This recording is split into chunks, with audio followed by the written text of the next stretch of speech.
This podcast is based around the history and experiences of the infamous Shane Bugbee, recollected and retold by Shane Bugbee himself. Who is Shane? Well, you're about to find out. I'm your host, Nannerl, and this is Speak of the Devil.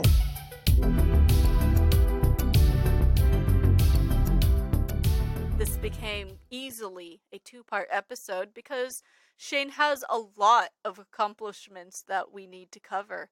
So we've gone across a lot of debauchery. Now let's go into culture.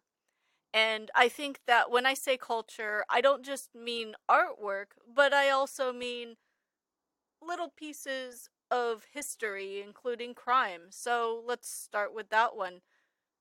True crime warped minds. What is this?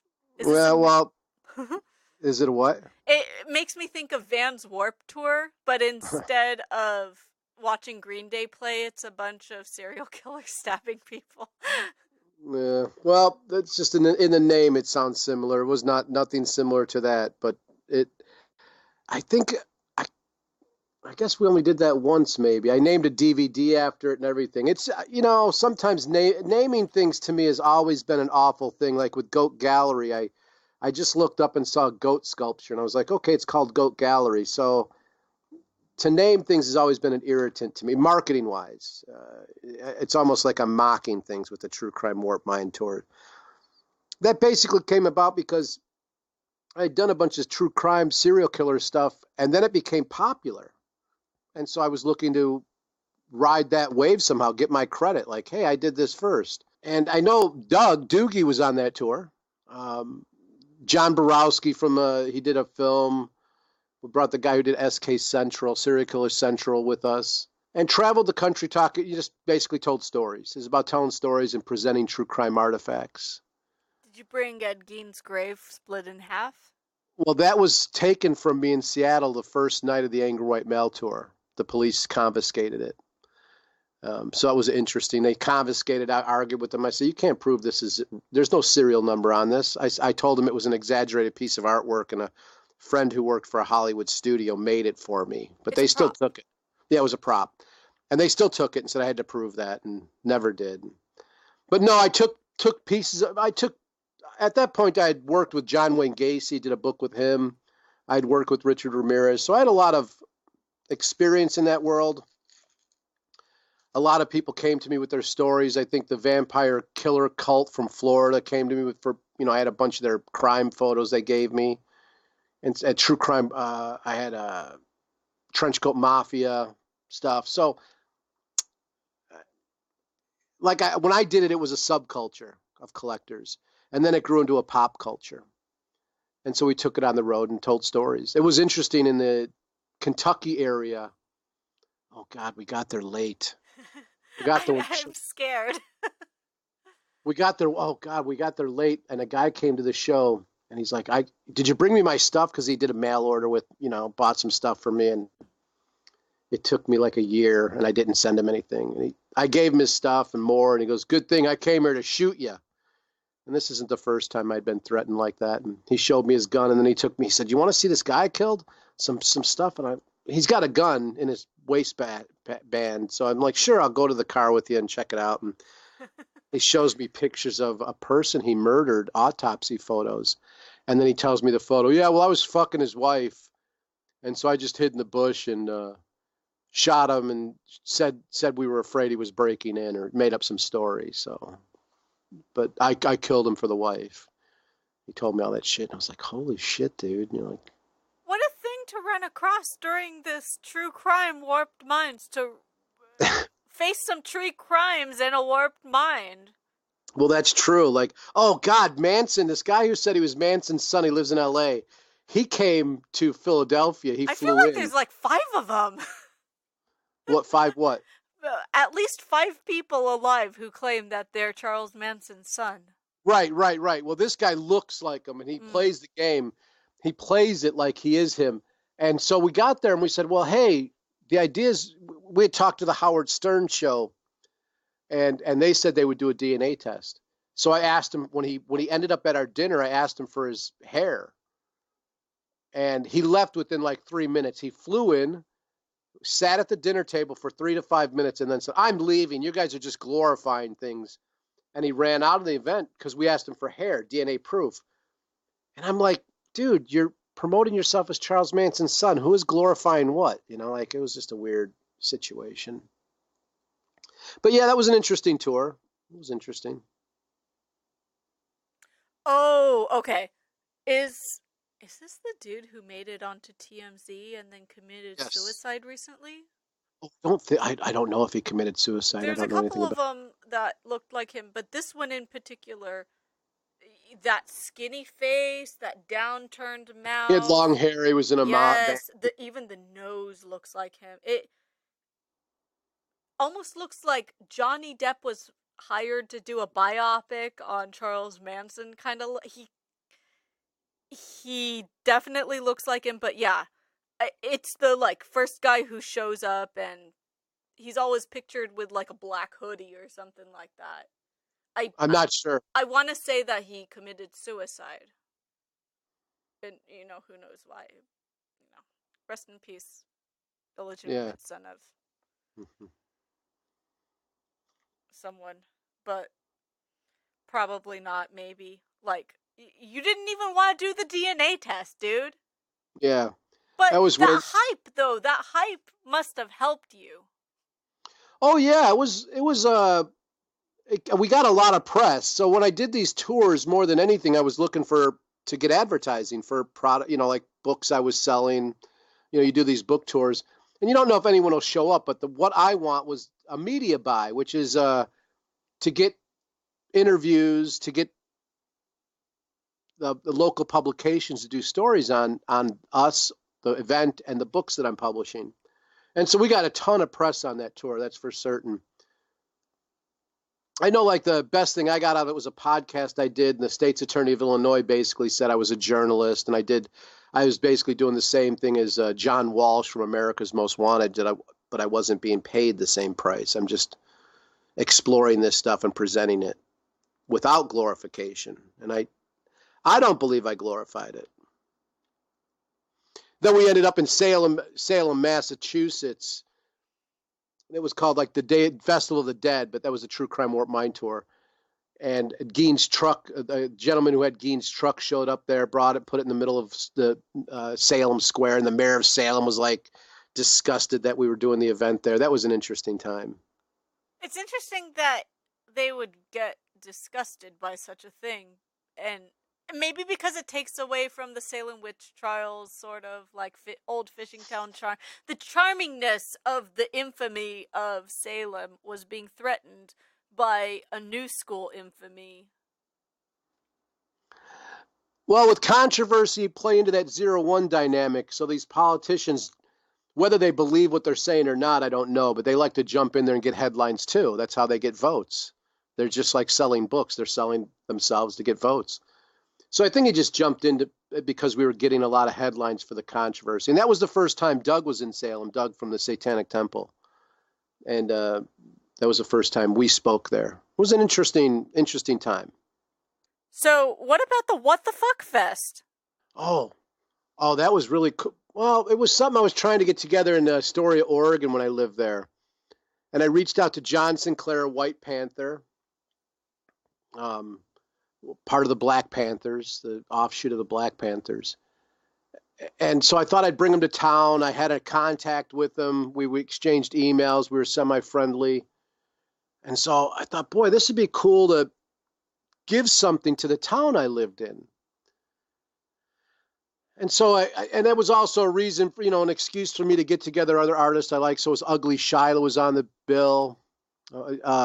Ruby LaRocca, Scream Queen, and her girlfriend, and then Dave Densmore, a Fisher poet. And I thought it was a good reason, again, to get out and self-promote and present a bunch of art that I really like.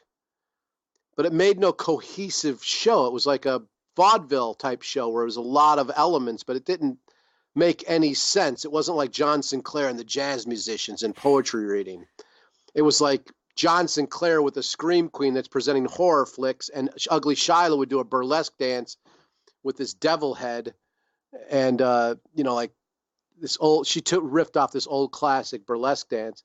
And so it was like a vaudeville show, which I love to present radical, different pieces, artists versus just like a jazz poetry reading, which John Sinclair would have been happy with. And so they all came into Astoria, Oregon, and Astoria did not, like, there was like a weirdness to these small towns where they don't embrace the event. But we toured. It was neat. And by the end, though, John Sinclair hated me.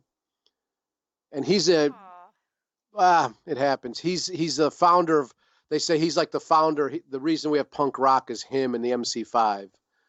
And so on the way to the airport, we get in this screaming match. And it's on record somewhere. I wish I had it. But we get in a screaming match, and he goes, "You're a real fucking punk."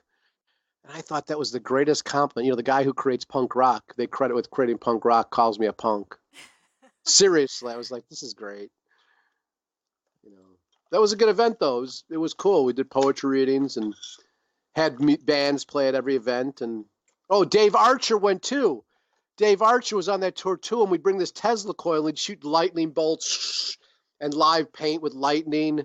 So it was a neat event. So you have this horror scream queen presenting her film, ugly Shyla, Cajun burlesque dancer, and just all-time creepy artist. She has a lot of those baby faces, right? Yeah, and her modeling always included like her actual blood and things like that. Yeah.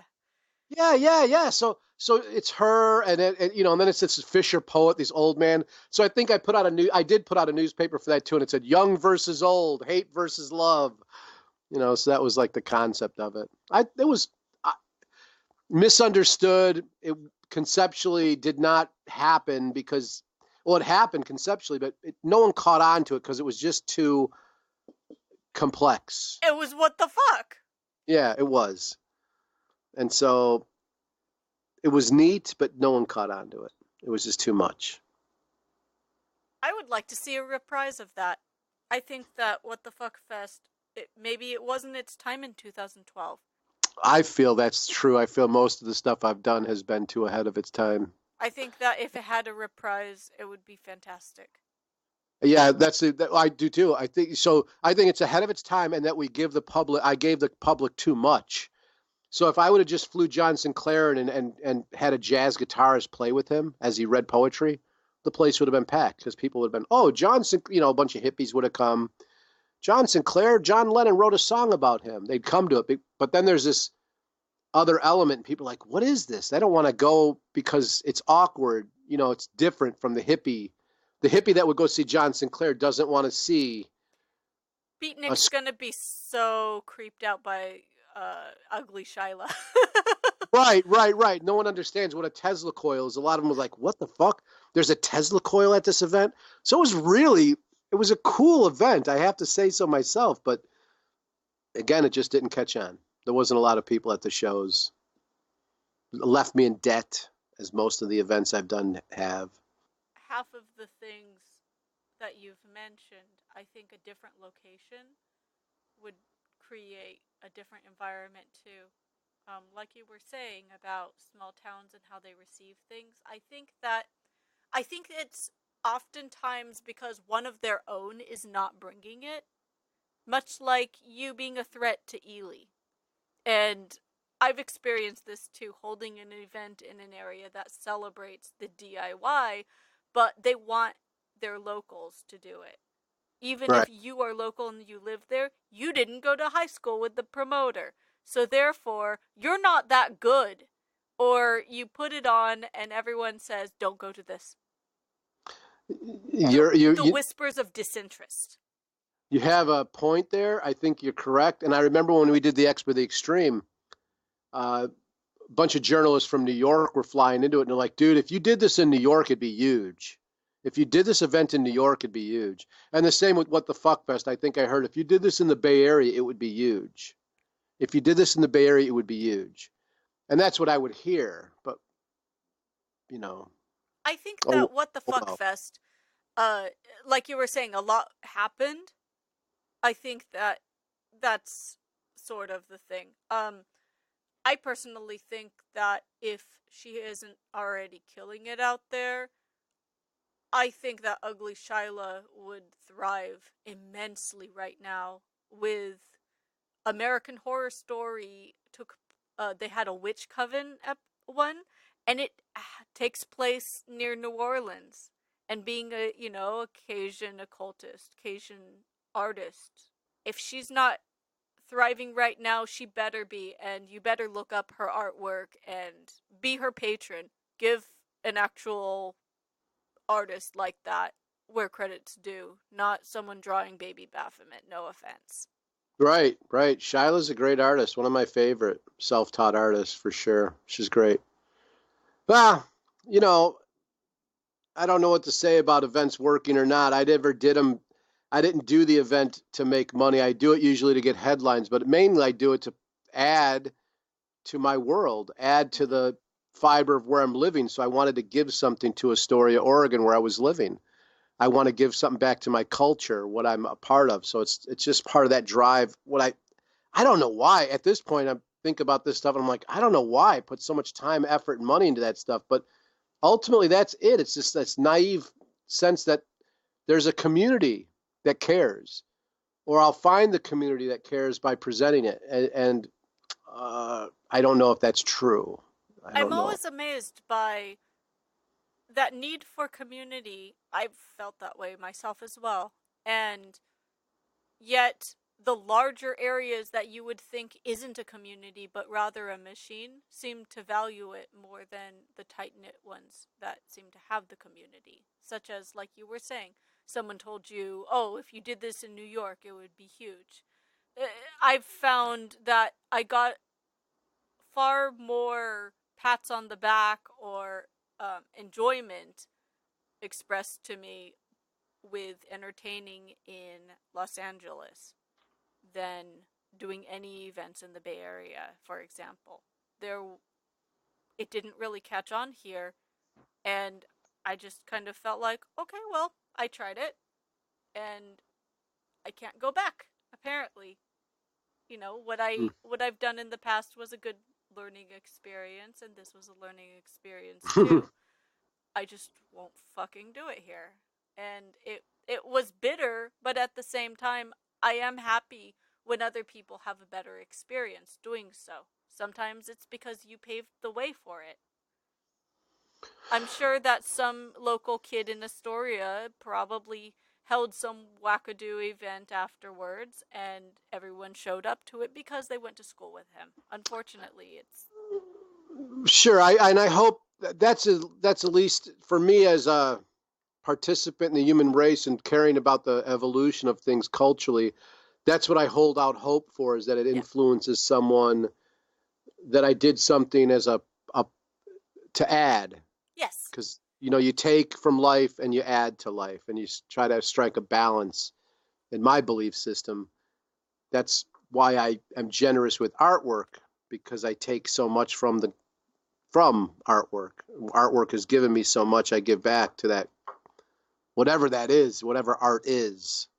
I just, that's part of it. Yeah. You're looking at the bigger picture, not just at yourself. You're preserving a culture by doing so, and that is taking in consideration, as you would have put it, how will history show this?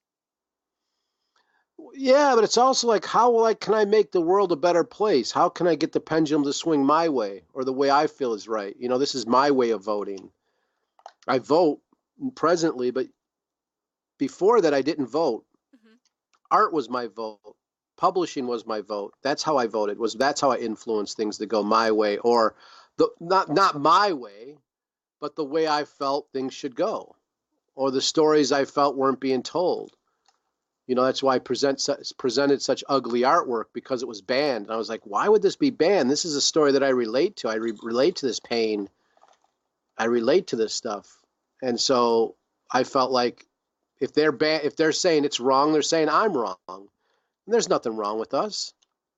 We're not wrong. The world's wrong. The society's wrong. We're not wrong. And that's how I would see it. And that's why I presented things that are ugly, because I don't feel like it's just an expression. It's just. It's, it is what you make of it sometimes, most of the time. How did you make of your experience speaking at Harvard in 2013? Oh, I got to speak there twice, but 2013 was the big one. It was really neat how I just saw it as another gig. Like it wasn't a big deal to me. It became a big deal as we approached the date of speaking there because of the weight. Like I put up a GoFundMe so I can get out there, drive out there and rent a car and bring my dog Cheyenne with me. She was dying and I didn't want to leave her behind. So I set up this GoFundMe and it worked. People gave money and they're like, speak truth to power for us. Tell them our story, Shane. And, so end up stopping in Detroit, let's say, and got a tour of all these underground homes and what was going on there. And they're like, please tell them our story. Tell the powerful our story. So people held Harvard in such power. And they gave us money. They gave money for it. They gave money to make sure I made it. And I was just like blown away by that. So that gave me a sense of responsibility. It became more than just a gig or something to promote myself. I was like, wow, people really feel like this is important. And, people explain, this is where the presidents are made. You might be speaking to a future president, and I'm like, wow, this is heavy.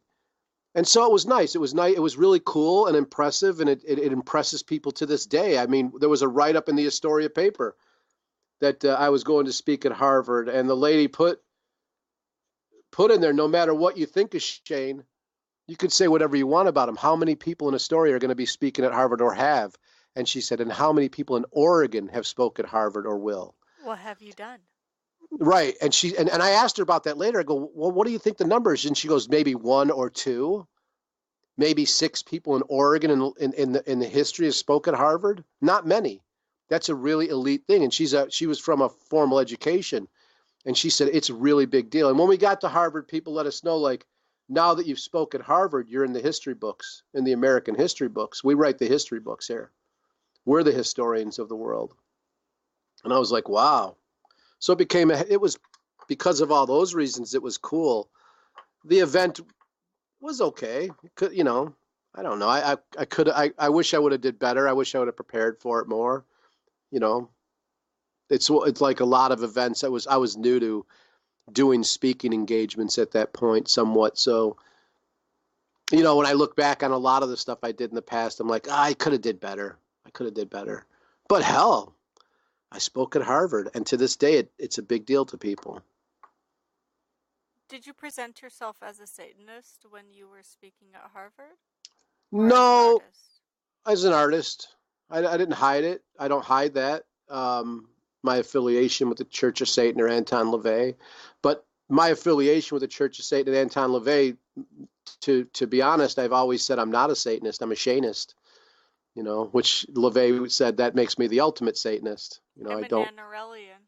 Right. You're a Nannerlian. So, like LaVey would say, that makes you the ultimate Satanist. So, but I didn't hide that. But I went there and we spoke about the road trip, the book that you like. I forget the name of it now.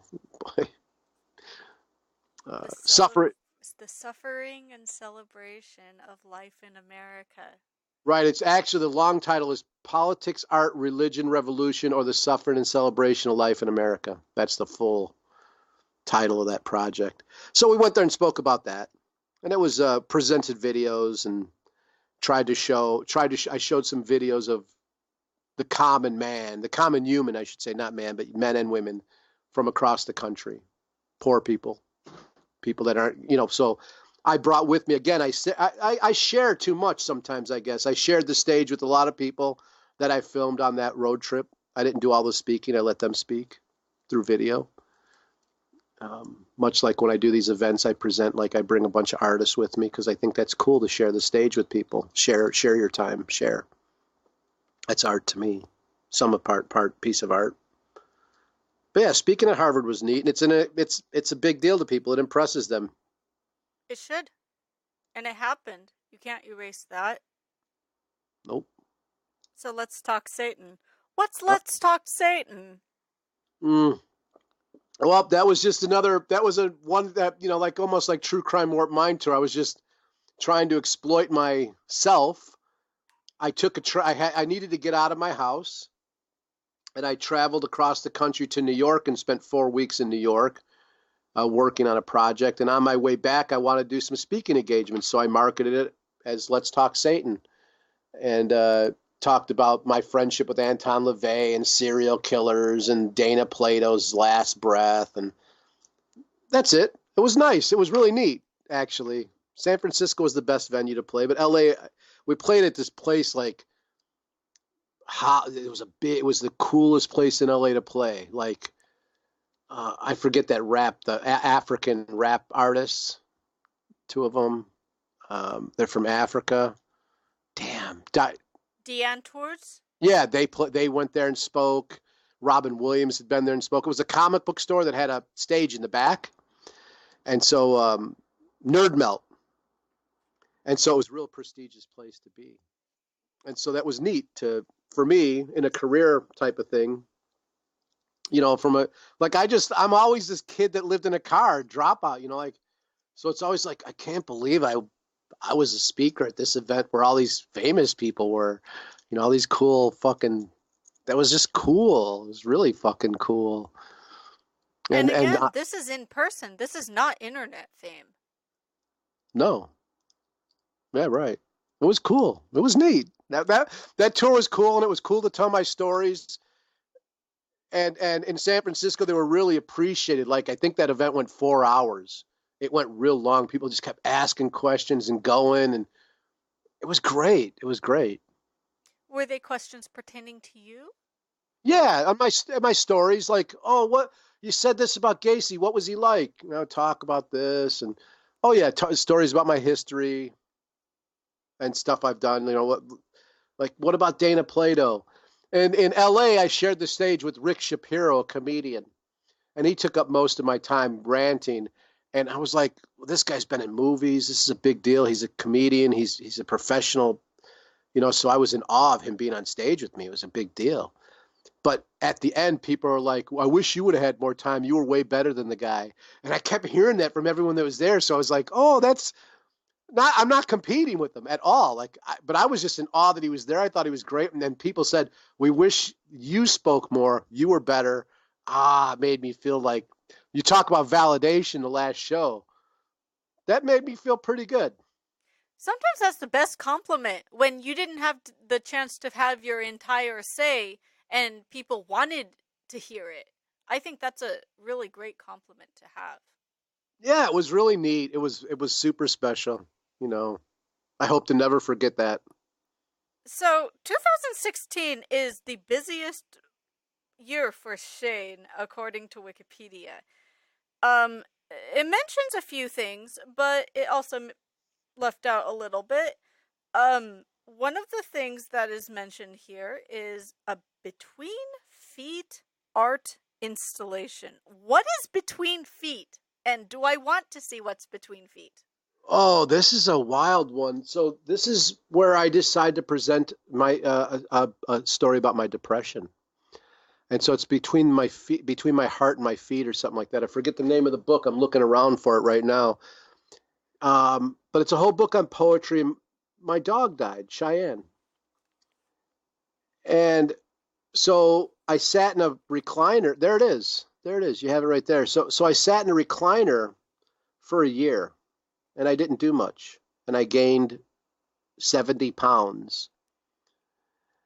And I just sat there and smoked weed, and I kept all of my weed containers, and I kept the receipts for whatever reason. But I just sat there, and I guess the day after I buried Cheyenne, I came home and rearranged the living room, and I moved this couch in front of where she used to sit, right? She'd sit diagonal from where I was sitting, and I moved the couch in front of it. So when people came over to visit me, as I sat in this recliner, I would recline, and my feet would be up. And I would see them between my feet, just like I used to see Cheyenne.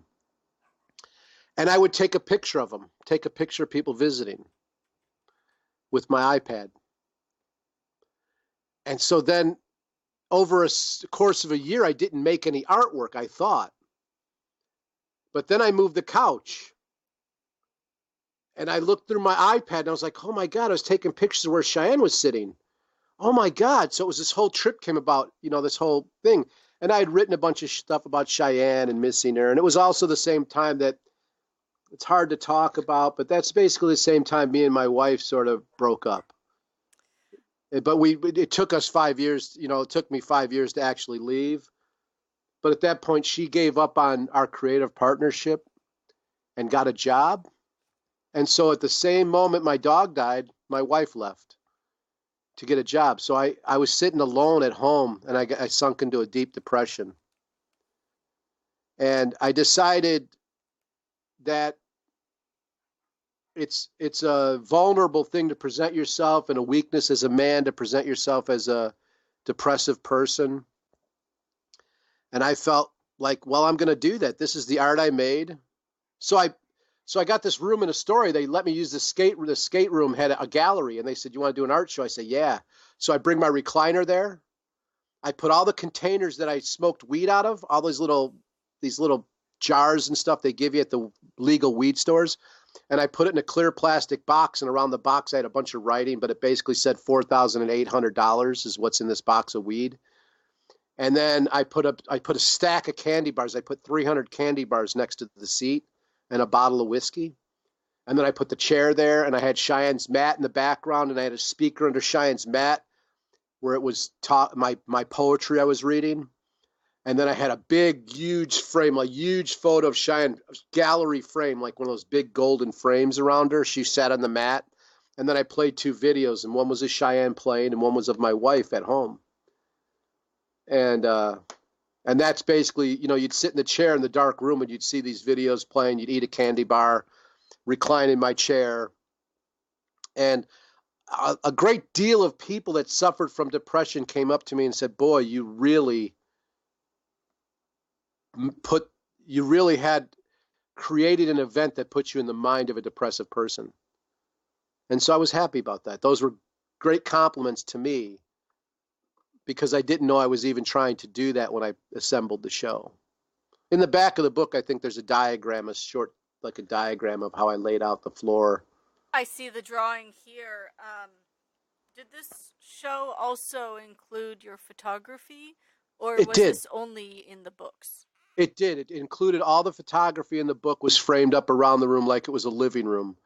And those people, basically, that's all I did when people would visit. I was so depressed, I'd sit in the chair, maybe, I'd eat cookies or a candy bar or some shit like that, and gained a bunch of weight, and, whatever. I was depressed. So, it's a hell of a thing, depression and mental illness and stuff. It's a hell of a thing how it'll create a whole different person. It's interesting when you go through this book, by the way. The full title, if you would like to find this book and look at it, is called From the Recliner, Between My Feet and My Heart. An accidental, semi-subconscious art project mourning the death of my friend, the loss of my wife to work, and my flirtation with my own mental death and possibly rebirth.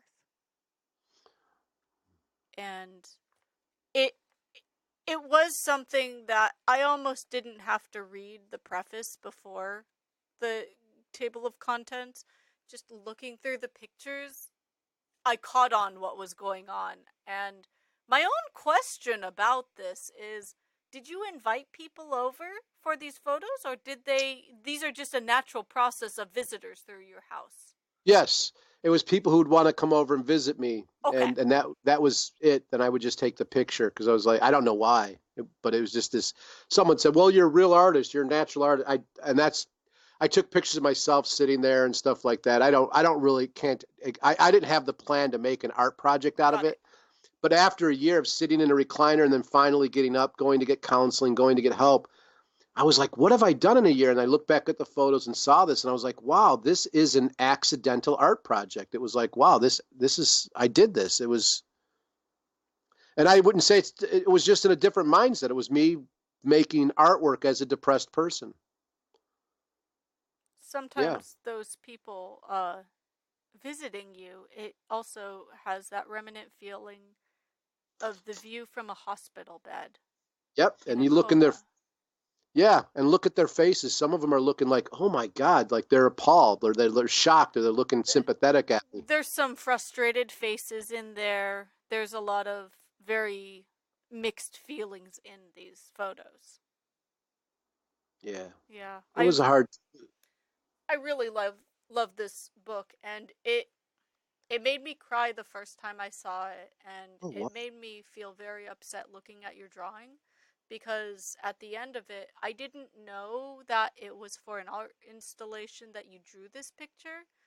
To me, at first, the interpretation was, this is a drawing that you drew to remember where your dog slept in your living room.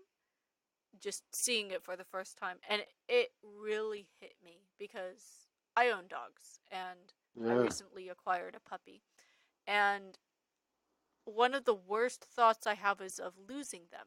I've never owned dogs before the dogs I have, and I wasn't really into dogs before owning these two, and it really hit close to home of, oh dear God, I'm gonna feel like this one day. I don't want to take away from my love of Cheyenne, because we had a great bond, and she taught me a lot, especially when we ended up on the beach with nothing years prior, and after that project, Suffering in Celebration, the road trip. But I think there was a lot more going on there. There was the break of my marriage. It was the understanding of all that stuff, subconsciously understanding that all that was over. And it was a lot of emotions for me to deal with. It was, I just snapped. It was just too much for me to deal with. And I didn't have the counseling and the mental health help coping mechanisms. So my coping was self-medicating with weed and eating sugar and chocolates, and, just total self-destruction in a real personal way. And I'm glad to have survived it, to tell other people about it. If you went to our Patreon page, in the blogs, those videos and audio are still there. So you could see the video I played, both of the videos I played for that event, and a bunch of my readings. The audio is there, so you can hear that.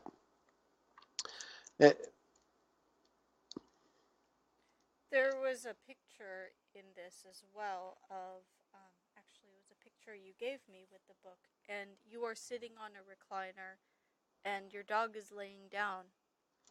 And I really love what it captures, because I almost feel like it's sort of like a blurry memory. It's not completely clear, because when you think of something you remember, it's not always defined. And the photo is quite shaky looking. And, but you see exactly what's going on, and it's quite bittersweet. I feel like anyone who's looking for a first book that Shane, like a first book to dip your toes into what Shane's done, this is a good one to start with. This one, I feel like it's very human. There's a lot that can be interpreted from it, and it's definitely a beautiful piece to have. So No, go ahead. It was hard. That was a hard project to do. I have to move on a little from this, because I'm very I'm kind of emotional about this. It's definitely a moving piece, and I feel like if I saw it in person, I would have cried pretty hard in that gallery. So props to you for making something with even an impression 3 years, from now. Thank you. So you did some life-size voodoo dolls at Voodoo Donuts. Did you get free donuts when you were there with your voodoo dolls? As many as I wanted. I wanted. Man. So literally, like, the owner came and greeted me. It was like I was the king of Voodoo Donuts. And to give credit, Stephanie, this young lady, Stephanie Ulrich, made that happen. I mean, she really helped out, and she was a co-conspirator on that. And so, yeah, we got free donuts. I remember sending my wife at the time, sending her home with like 6 boxes of donuts so she could bring them to her work. Like, I got whatever I wanted. And I remember one, like they're, Shane, come here. You have to have one of these. And it was one of their maple logs. It was fresh. Like, they just made it, and they're like shoved it right in my mouth, the whole thing. I was like, but I did not eat too many donuts. As a matter of fact, being there, I was working, so I couldn't be all lethargic and shit like that. So I did not take advantage of that as the oinker inside me would like to. But it was really neat because Voodoo Donuts is the most popular place in Oregon. So to have an event there was just fucking huge. It was really a big deal for people. It was much. It's the equivalent of speaking at Harvard to an Oregonian.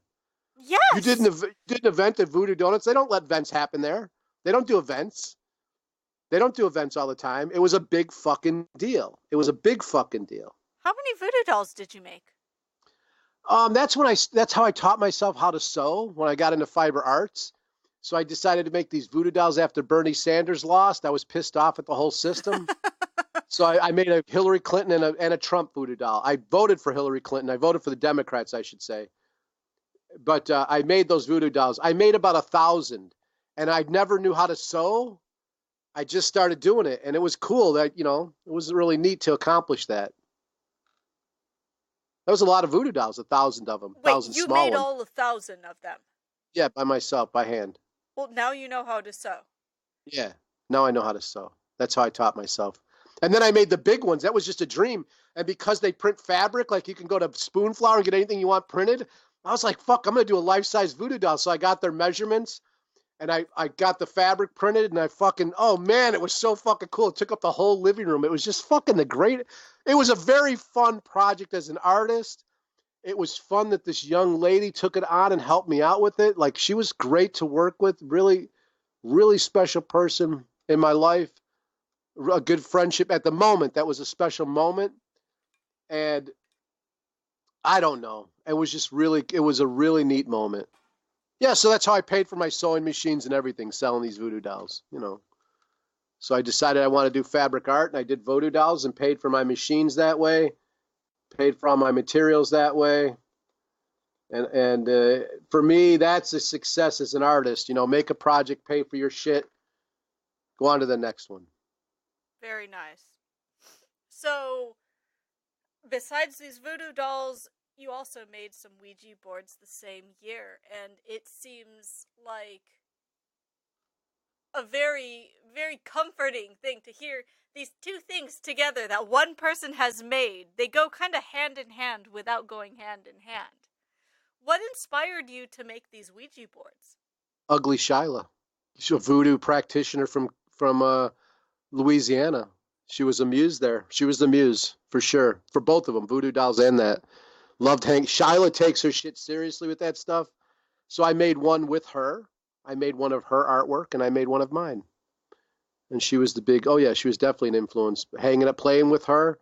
I wanted to play with her again. Like, I'm like a little kid with artwork, so I like playing in the sandbox with certain people.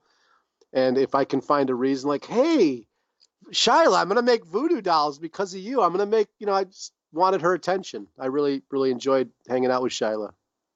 Take a little break from building your blocks in the corner all alone. Yeah, exactly. Get Shyla over to my sandbox. So that was it. So finally, the last piece that we're talking about that is documented is the what is art questioned and answered. Oh, yeah. What is art? Oh, that's a hard one to answer, and I've studied it and asked people for 20 years, what is art? I think it has a lot to do with, it has nothing to do, I think it has a lot to do with heart. I think your heart has to be into it, and a lot of times it has to do with pain, but it has to do with heart, and it's not, it's an expression of the heart, and I think it's a form of communication, like people say.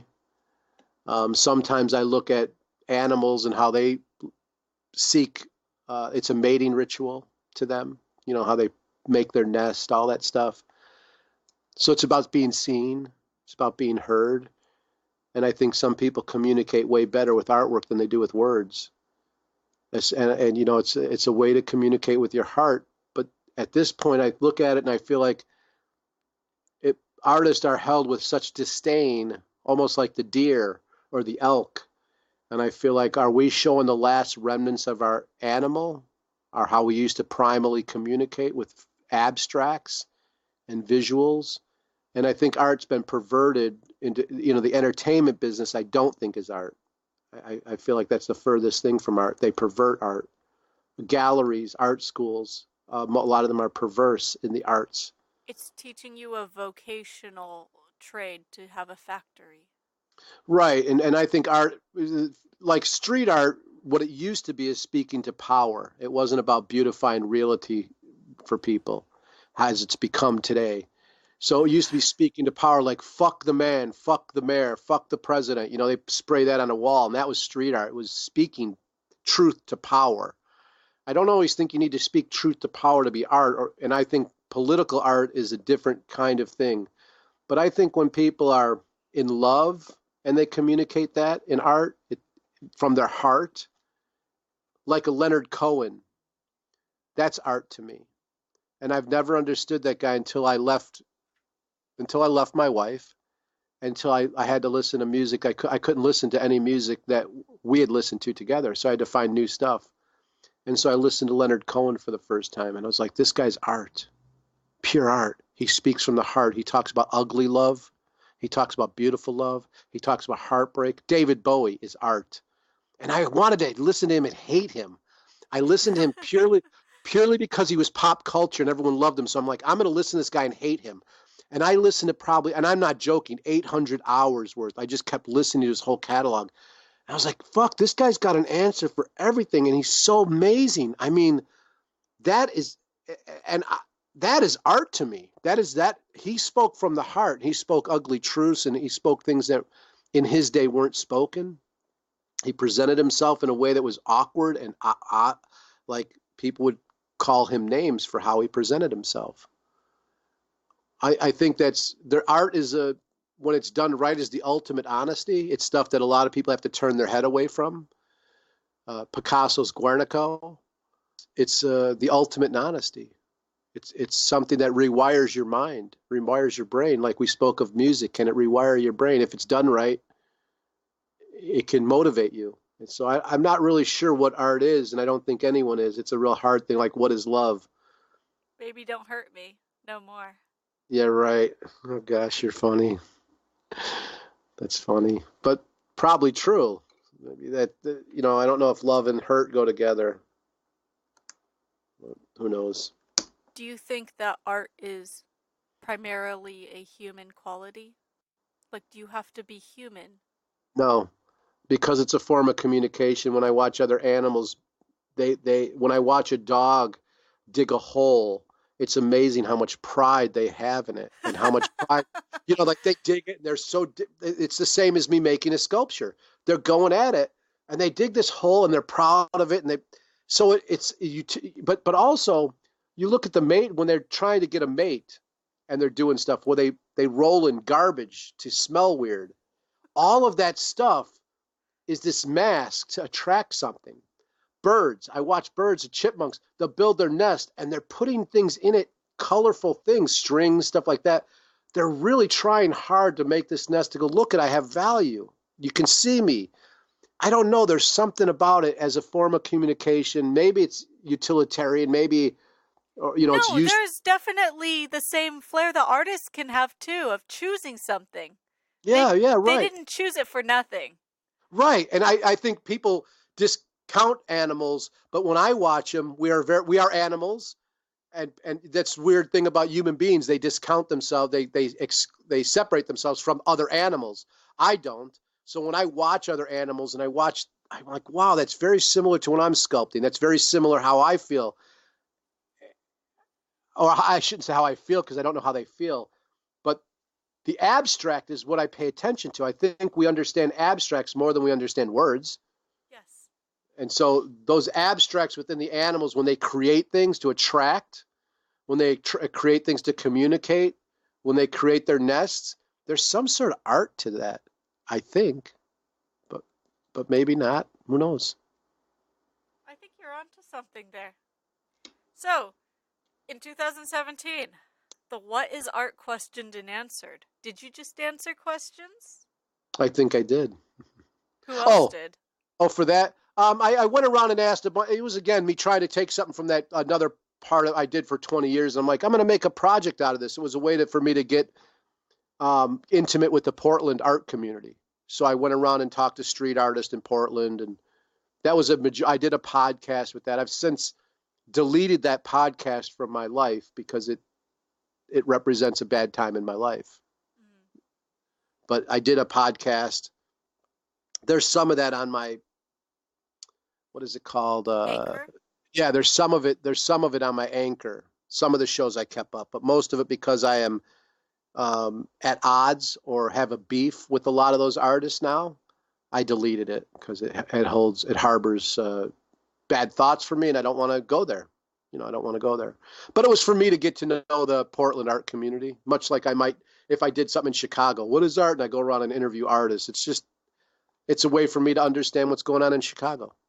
So much like all of my interviews, it's a way for me to understand, if that makes sense. Absolutely. So, Shane, at 50, looking back on all these accomplishments that I thought that we could fit into one episode that easily ended up being 2 episodes. Any regrets? Oh, no, I don't have any regrets that I can think of. I mean, I have thoughts that are different than when I did it, or I see where I was coming from when I was angry. But rather, isn't that more like processing? Right. But it's hard for me to regret myself as a young, angry man. I'm like, well, I was angry. I don't know. I understand it, but I don't regret it. I regret some of the partnerships I've taken on in my years. That's for certain. I guess I could say that.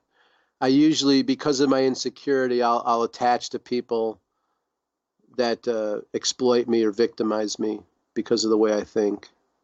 I don't want to say victimize, but exploit me in a way that I don't realize is being done until I reflect. And so I haven't really had the best partners when I choose them. And so that's something that I look back on and go, man, I wish I would have had more security in myself. Maybe I wouldn't have worked with that person. All we can do now is do a little better each time. Hopefully this podcast doesn't end up in that pile. I don't think so. You're a pretty solid character. Yay! We have come to the end of season 2, and I want to sincerely thank everyone for listening. Shane, you have shared so much of your life, and I hope that it brings you some sort of closure, as well as perhaps help get out there in a semi-organized fashion, really your history that has been jumbled sometimes by the internet or by hearsay. Yeah, I would love that too, for certain. I hope to build a website someday that does that. It's hard, because even in this show, we haven't even touched everything. It's like, I think about all this stuff I did, art show, but it's hard to keep it all together. I don't know. I guess that's the age I'm at now. I should start collecting these stories and thinking about my past, but I've been running forward so fast, I don't do that. Much like most new friendships, I think that there's a lot still to learn from each other, and I'm sure that within our conversations on the air and off the air, a lot more about you will be revealed. I'm sure that I don't know everything about you. I'm not going to be going to Harvard to do a presentation on the history of Shane Bugbee anytime soon. Oh, too bad. So I hope everyone sits tight for season 3, where we continue the conversation. We'll have a little more conversations about life in general, in the present as well as the past. Some more talk about art, some more talk about food, and of course, some talks about pencils. Yeah, pencils, my favorite. Thank you for listening. Please subscribe and tune into our next episode wherever you prefer to listen to podcasts. You can find us at Speak of the Devil Pod on Twitter and contact us at speakofthedevilpod@gmail.com. For Shane's artwork or to support his endeavors, please visit ShaneBugby.com or find him on Twitter at ShaneBugby. I've been Nannerl. Have a good one.